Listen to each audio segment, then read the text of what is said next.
I am March. I am April. I'm June. I had my mastectomy within a month of being diagnosed and reconstructive surgery at the same time. And about 5 weeks after my operation, I started chemotherapy. I had 4 months of chemotherapy. And then I had almost immediately after that 3 weeks of radiotherapy. I refused to have reconstruction. I don't want a reconstruction. I was totally embarrassed about losing my hair and all the sort of telling people and having them look at you like you were just going to drop dead in front of them. When I was first diagnosed, I found it very hard to actually say the word, and I told a lot of my closest friends by text because I actually found it very hard to stand in front of people and say, I've had cancer. All I was concerned about was getting rid of the tumour, and there was a lot of friends around me who were more worried about me losing a breast. I was more worried about surviving. The actual cancer itself hurts. It was a painful one. It used to sort of jump and jar. I think you lose a lot of friends when you lose a breast, and you gain a lot of friends, and they're different friends. Christella and I were in beds next door to each other, so we bonded over drugs and painkillers. So yeah, it was a happy moment in some ways. I think it's made me seize opportunities in a way that I perhaps wouldn't have done before, and I'm doing things like I'm training for a half marathon now, which is something I've never ever done in my life, and I know that's sort of a desire to try and take control and do something positive, and doing this is way out of my comfort zone, so it's making me do things I wouldn't normally have done.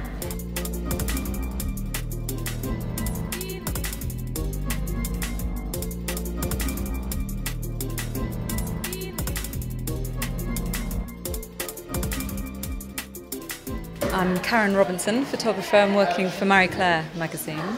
We're just covering behind-the-scenes shoots for the calendar.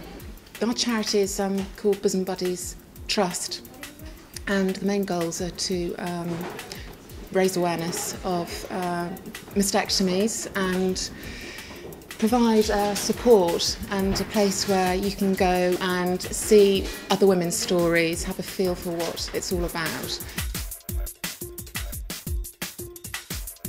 Some people are under the illusion that it can be a big lump. It could be a lump the size of frozen pea. It can feel very porous. It could feel lots of little holes in it. It can move.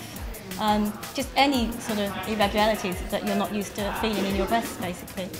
I was advised that you start around the nipple area in small circular, firm but not too hard movements, and work your way out and all the way around until the circumference of your breast, basically, and then up into your armpit. Our chances of getting breast cancer are extremely high, and rather than have to go through the processes of trying to get rid of the cancer, we decided to undergo this preventative surgery instead. It's called prophylactic double mastectomies, and it's basically the removal of breast tissue within the skin, within the inner skin, and you can opt to keep your nipples or take your nipples away, and then it's replaced with an implant, a temporary implant, which they pump up very slowly over a course of months. And then that's taken out and they put a permanent implant in for you, and you do get to choose a size that you want as long as it fits your frame.